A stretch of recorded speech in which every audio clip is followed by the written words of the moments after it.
Salam aziz vatandaşlar. İlk olarak ben bütün Müslüman cemiyetini Roza Ramazan ayları bilen kutlamam. Hepinizin rozalarınız kutlu mübarek olsun. Bugünkü konum geçen hafta pazar günü Sadat Ereşva denen vatandaşımız vefat etti. İlk olarak onu vatandaşımızın caylar cennette olsun, yatağı yerler yaktı olsun. İnşallah şehitlik mertebesine gelmiştir. Çünkü beçilerinden, en atasından, sevdiklerinden ayrı özge topraklarda gömüldü. Ve bunu aytmak bile, yani insana bunu söylemek bile ağır. Bu konuda ben sizlere şimdi aytmak istediğim şey, bu vatandaşımızın cenazesine benim özüm gittim. 6. gün Halmurat Ağa haber verdi YouTube'da. Pazar günü bilenden, yani cenazeye 12'de dediler. 1 saat önünden gittim. Yani karındaşlar olsa başsağlık dileyin, varıp gepleşin, görüşün de. 2 kişi gittik. Bardık, hiç kim yok. Mezarlığın içi bomboş. Hiç kim yok. Son yanımdaki vatandaşımız bilen birimiz aylanmaya gittik. Mezarlığın taşlarını göreli. Belki başka yerdedir. Belki dışarıda mezarlığın ölyanın dışarında karışıp durandır da birimiz gittik. Birimiz hem karıştık ölyanın içinde, mezarlığın içinde. Son şu karaş otura baktım. Yine bir vatandaşımız geldi. Tanıştık, gepleştik. Siz hem dedi bu vatandaşımızın cenazesine mi geldiniz dedi. O dedik, şimdi gepleşip. Son o başta giden o vatandaşımız zvano etti. Mezarlık müdürlüğüne gelin de. Oraya gittik, aktardık. Taptık, gittik. Şu gide oturan vaxtımız yine bir oğlan geldi. Marılı oğlan. Sağ olsunlar. Bir oğlan Kerkili, bir oğlana Marılı.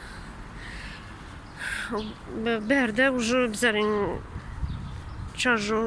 Çarjovski vatandaşımız ölseyem, yani Marılı doğanımız, Kerkili doğanımız, o Çarjovski'de duran yok. Sağ olsunlar.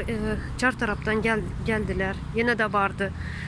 Ucu bizler kayda oturan vaxtımız. Yine 2 de Çarjovski adam geldi. Oğlanlar, vatandaşımız. Yani sağ olsunlar. Ben berde göre oturan bolsa onlara köp sağ olsun aytmak istiyorum. İşini gücünü koyup, yani pazar günü, aslında pazar günü dem almalı vakti, yani hemen işliydi. Bir hafta pazar günü dem almalı günümüz. Yatmayın, dem almayın, dinlenmeden şu vatandaşımızı yardım ederli, destek çıkalı cenazesinde de geliptiler, sağ olsunlar. Son, şimdi ben az aytmak istediğim şu mezarlık müdürlüğünü taptık, geldik. Girdim içeriye, ölüm belgesini görkezdim. İçeriye girdim. Şu girmeden önce dışarıda karışıp duran vaxtımız yankı Kerkili oğlanın bilen bolan geplerimi aydıp verecekme. Şu orada Türkler cenazesini alan vaxtı pulu ödedekerler. Pulu ödep, parasını ödep son aladı. Ben hemen de oyladım. Karşıda bize hazır şu cenaze içeride olsa, yanımızda akrabalarım yok. Bize şu pulu ödemeli mi de oylap, ben çıkıp şu oğlana, yani Kerkili vatandaşımıza ayttım. Benim yanımda yani pulum az dedim. Yani pulu ödemeli olsa nimşedemiz dedim. Sonra içeriye girdim, beni çağırdılar, gel dedi. Yakınımızsın, gel de çağırdılar. Sonra girdim. Şu giren vaktim bu oğlan, yani vatandaşımız Ukrayna'daki o oğlanlara zvano eden dostlarına, bizlerin yine hazır bir vatandaşımız öldü. Şuna pul gerek, sroçna pul tap bilemiz yok, yanımda pulum yok. Bana $200 pul verdim zvano eden. Sağ olsun oğlanlara hesabına yatıracak bulan Western Union'dan. Son şu arada ben içeriye girdim, gepleştim, soradı içeride oturan müdürlükler. Kimi bolasan dedi, vatandaşı bolaman dedim.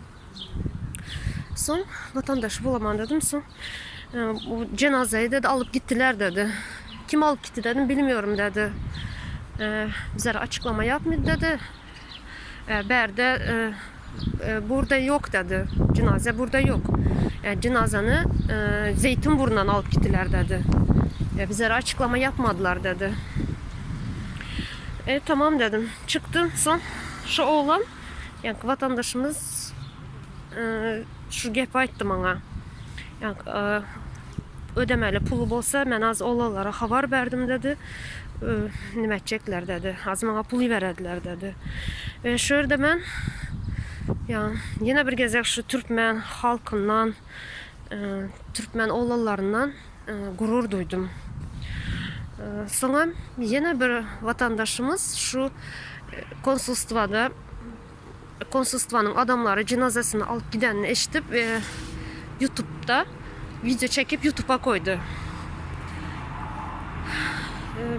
Video çekip YouTube'a koyan son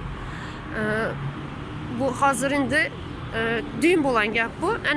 Enesine Türkmenistan'da baskı yapıptılar. Baskı yapıptılar. Bir ülkesi var 6 yaşında, yenesi var. Şuna baskı yapıptılar indi. Şunu oğlum koydu dep. Ve polisler indi şu bu korkuzanı için elini mi çekti? Ben bunun konsolosluğunun adamlarına ayda oturan ve Türkmenistan'daki korkuza oturanlar ayda. Bu oğlan elini mi çekti bu senin bu korkuzanın bilen? Yok. Tam tersine. Sen bundan beter güçlendik ayda. Bize korkuzmaya gerek yok. Bize korkumuz indi. Halk ucu ayağa kalktı indi. Halk ayağa kalktı, gözü açıldı halkın. Korkuzanımız bilen peydası yok indi. Şunu ben hazır indi şu zatları eşitip şu zatları gördüm daha sonra bizlerin vatandaşlarımızın bu eden işlerini görüp Aydan'ım yalı yine bir gezek gurur duydum Türkmen halkından, Türkmen oğlanlarından. Bizlerin bunu tek mert oğlanlarımız, kızlarımız köp. Şunun için Türkmenistan'ın içindeki, Türkmenistan'ın Türkiye'de bulan enatalar, Türkmenistan'ın içindeki enatalar korkmanlar. Prosta sizler bizlere yaşlara ki podдержка veringler, ruhumuz kaldırınlar, yanınızda denler. Bize sizler yanınızda podдержка veremiz denler. O korkup gelen adamlara atvet verip korkup otursanızlar, bizler hiç kaçanım ayağa kalkıp bilmez. Bize yaşların ruhunu öldüresler kayta. Şunun için korkmanlar. Ve bu benim fikrimce her bir vatandaşın, her bir vatan söyleyen vatandaşın mukaddes borcu. Vatanını korumak, halkına, vatandaşlarına sahip çıkmak her bir benim borcu. Şunun için korkmanlar. Bizlere destek çıkın. Bizlere yanımızda olduğumuzu bildirin. Bizlere elimizden gelen ne deli. Sağ olun vatandaşlar.